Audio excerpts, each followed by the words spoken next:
Assalamualaikum warahmatullahi wabarakatuh. Salam sejahtera bagi kita semua.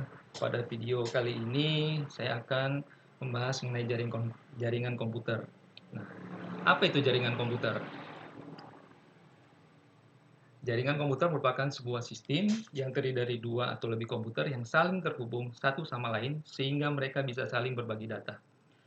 Nah, tidak hanya komputer saja yang sekarang ini bisa saling terhubung, tetapi lebih tepatnya semua peralatan jaringan, misalnya laptop, smartphone, gadget, dan lain sebagainya, mereka sekarang sudah bisa saling terhubung dan saling berbagi data.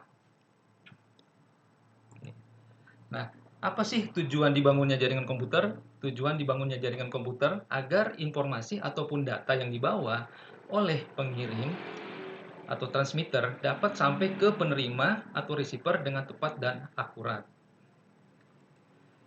Nah, kenapa orang membuat jaringan komputer? Nah, ini dari manfaat jaringan komputer itu sendiri, yaitu berbagi sumber daya sebagai media integrasi data, sebagai media komunikasi, dan berbagi keamanan data. Nah, contohnya gini, berbagi sumber daya.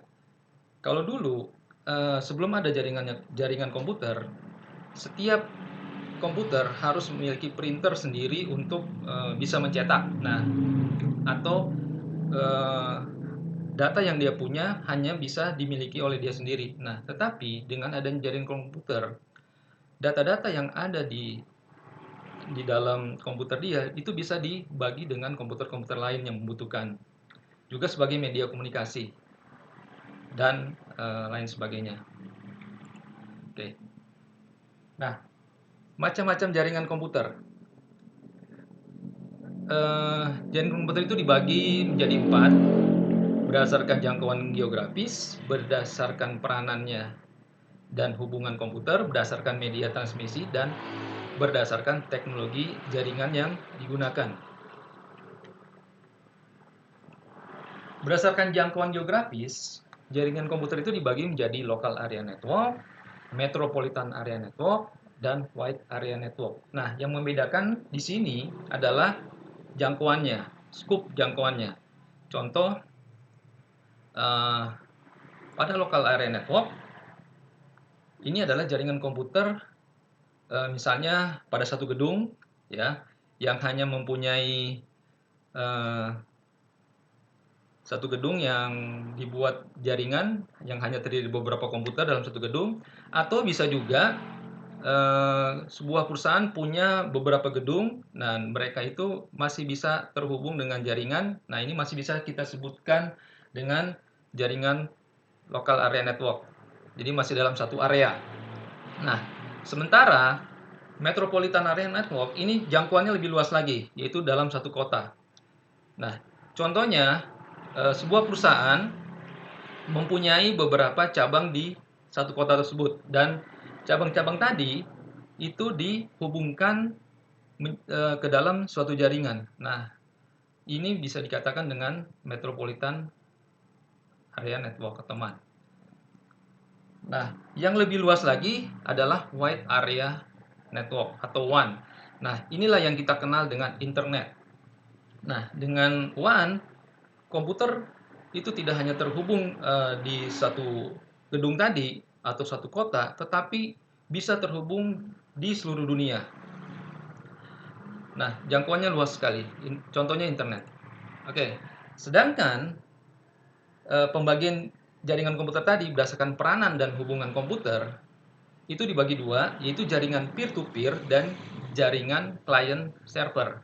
Nah, apa sih itu jaringan peer-to-peer? Peer-to-peer di sini maksudnya adalah tidak ada satu komputer yang dominan.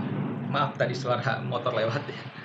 Tidak ada satu komputer yang menjadi server. Maksudnya gini, setiap komputer yang tergabung dalam jaringan peer-to-peer itu bisa berfungsi sebagai client dan bisa berfungsi sebagai server. Nah, dia berfungsi sebagai client atau dia berperan sebagai client jika dia meminta sumber daya atau resource sumber daya dari komputer lain.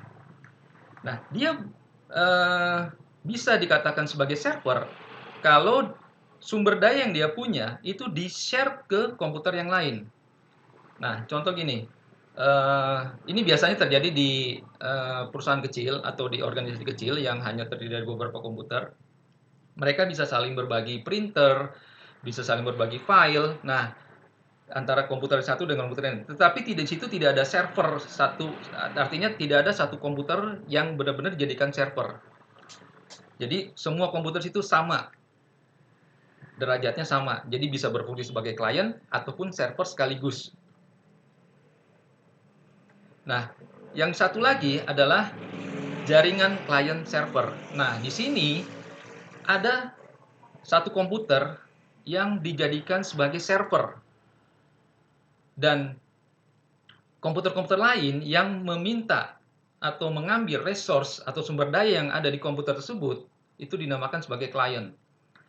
Nah, bisa dalam client server ini bisa satu komputer saja yang dijadikan server atau beberapa komputer yang kita jadikan server dengan peran tertentu. Misalnya ada print server. Nah, ini misalnya print server itu perannya adalah untuk membagi printer-printer yang ada. Jadi printer itu dikonekkan ke dalam satu komputer dan semua klien akan membuka atau mengambil sumber daya yang ada di komputer tersebut. Atau bisa juga sebagai mail server. Jadi dia satu komputer itu dibuat untuk dijadikan sebagai mail server. Nah, klien akan untuk untuk mengambil email dia melalui mail server tadi. Atau ada juga satu komputer jadikan file server. Nah, klien akan mengambil data atau menyimpan data di dalam sebuah server tadi. Jadi sehingga data-data yang ada di server tadi bisa dibagi ke klien-klien yang membutuhkan. Nah, tentunya diberi izin atau hak akses tertentu. Oke, sekian dulu video saya kali ini ya, video yang singkat. Mungkin lain kali kita sambung kembali. Terima kasih. Jika ada salah-salah kata, mohon maaf dan jangan lupa like and subscribe channel ini. Terima kasih. Wassalamualaikum warahmatullahi wabarakatuh.